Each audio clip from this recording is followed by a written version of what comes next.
So there's this writer named Mary Carr, and she's written actually kind of a lot of books. She's a professor in some Ivy League college, and she is hilariously funny in her books, which I think is a virtue. So just always really like her stuff. And she mentions that, like, she's Catholic, and she mentions to some of these Ivy League professors that she prays and is a Catholic, and they always look like at her like she has three heads.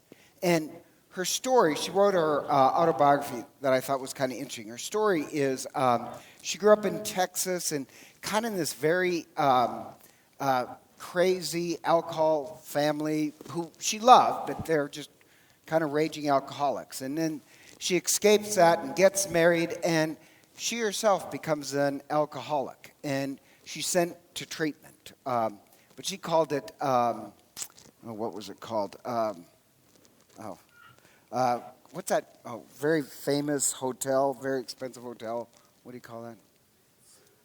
Oh, Carlton, Ritz or Carl, for the her mental Ritz Carlton experience. So anyhow, she's sent to treatment, and in treatment, she was kind of this at best an angry agnostic, and her roommate said, well, have you tried praying? And she says, I would never pray to God. I don't even know if I believe in God.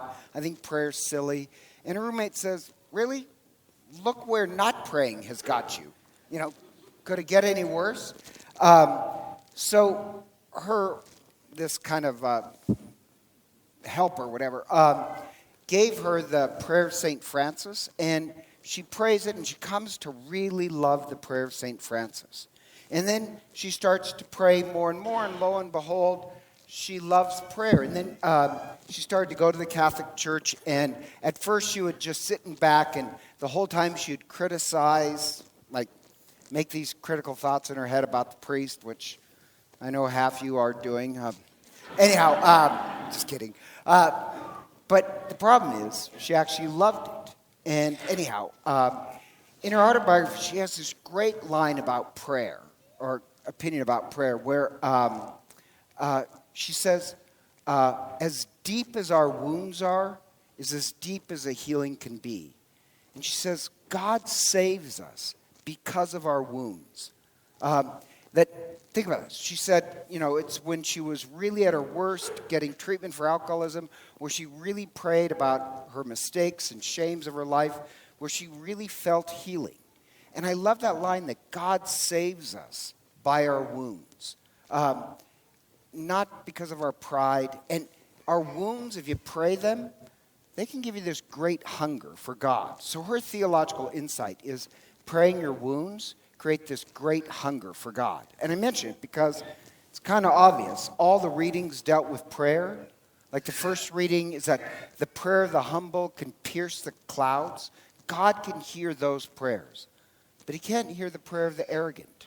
Or the responsorial psalm, I loved it, that God hears the cry of the poor. And it doesn't mean just economic poor.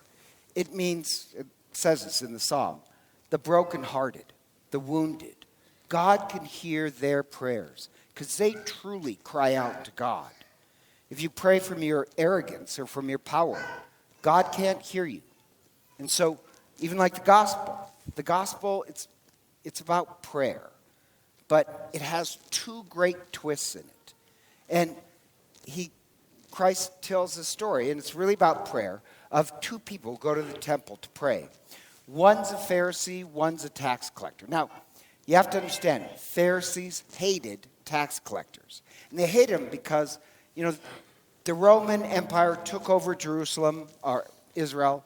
And the Roman Empire, they really wanted to do away with religion because the Jewish religion didn't support the Roman Empire. They allowed the Jews to practice, but they wanted to undercut the authority of religion. And so, in contrast to that, you had the Pharisees who morally, in this culture war, they don't capitulate to the Romans. They double down. If the Romans want to take away our faith, we're going to be even more observant about it. We're going to be very loyal to God and religion. So the twist is, in all honesty, the Pharisees, they're the morally right ones in this cultural war. And the Roman Empire, they couldn't run the empire without collaborators. And one of the collaborators were tax collectors. And tax collectors, they could be Jewish, but, they got to make a living. It's occupied, they want to feed their family, so they capitulate. And they'll take bribes and cheat people. And so morally, the tax collectors are really the bad people. They're collaborating, they're cheating, they're taking bribes. And the twist of the story is they both go into the temple to pray. The tax collector hangs out in back. The Pharisee comes up front. And the Pharisee, when he prays, what Christ says is he talks to himself. He's actually not in communion with God. He's just talking to himself, which is pretty shocking. And the tax collector, he's in back, and like Mary Carr said, he is praying his wounds. He is praying this great need he has for God. And the twist in the story is, God heard the tax collector's prayer.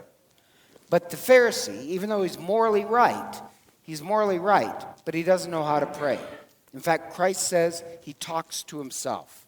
How would you like to die and go to heaven and God say, well, you never really prayed to me, you just talked to yourself.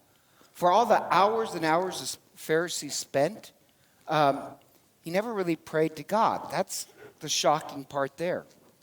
And the problem is that he is morally right, but he despises other people. So Jesus says this parable is addressed to those who are convinced of their own morality and despised other people.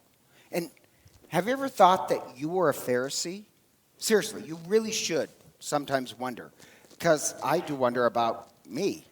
And even like this week, on Thursday, I was at the gym, and it's a crowded gym, so I'm always looking where I'm going to go. And I'm on this one machine, and the next machine I need to use is right over there. And this millennial girl, no offense, they drive me up the wall, millennials, she puts her coat over the machine. She had put her coat over the machine. And I know I'm going to need it, but she's not using it. So I say to a friend of mine, is anybody using that machine? And he's like, this girl comes over. She's using like 3 or 4 machines. So she comes back every 10 minutes. And we're both like, these people. So the whole time, I have to admit, I have some sins. My number one sin is anger. Second one, anxiety. Third one, I am judgmental. I have to admit, I am. So I'm working out, and she's not working out, but the coat is on the machine. So I'm getting upset, thinking, when I get done, I'm just going to move the coat off the rack. I'm using it, and I'm getting ready for a fight. Now, so no, really, I am. I'm thinking in my head, I'm going to say this and and there's a lot of characters at my gym, and actually, I don't know them, but I enjoy them. They're all just sorts. I just watch them. There's one guy, he cracks me up. He has a lot of hair, and he flips it back so it looks like Elvis. He has, do you know what I mean? It's puffy up there. And I love watching him run because he has this big hair, and when he runs, it flops back and forth and back and forth. And so in my head, I call him the quail guy. And honest to God, when that thing starts flipping back and forth, I'm mesmerized. I mean, it's just hypnotic. And then there's this other guy who, he kind of cracks me up too, because there's a lot of posers at the gym. He is not. He just wears what he wears what he feels, and he's always happy. So whatever he wears is bright and happy. It just cracks me up. So he has tennis shoes that are gold lame tennis shoes. And he just wears bright clothing because that's how he feels. He's definitely not a poser, but he's happy. And I've seen him with his kids, and he's really kind of a good father. But I kind of have to imagine that when he walks out of his house, his wife just rolls her eyes like, oh. But like, he doesn't care what anybody feels. He's happy and he wants to be bright and shiny. So, I don't know, I call him Ding Dong because I don't know his name.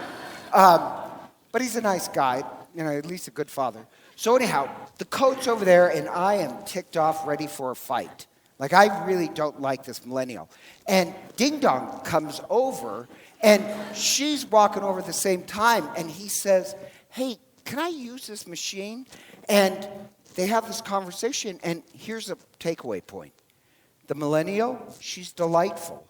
She's funny, she's kind, and he was funny, and she was really a sweet person. And I was ready to chew her out. And now I'm feeling like the back end of a horse. And I said to my friend, well, I didn't see that one coming. And he said, I didn't either. Like, she's actually really a nice person. She's just oblivious.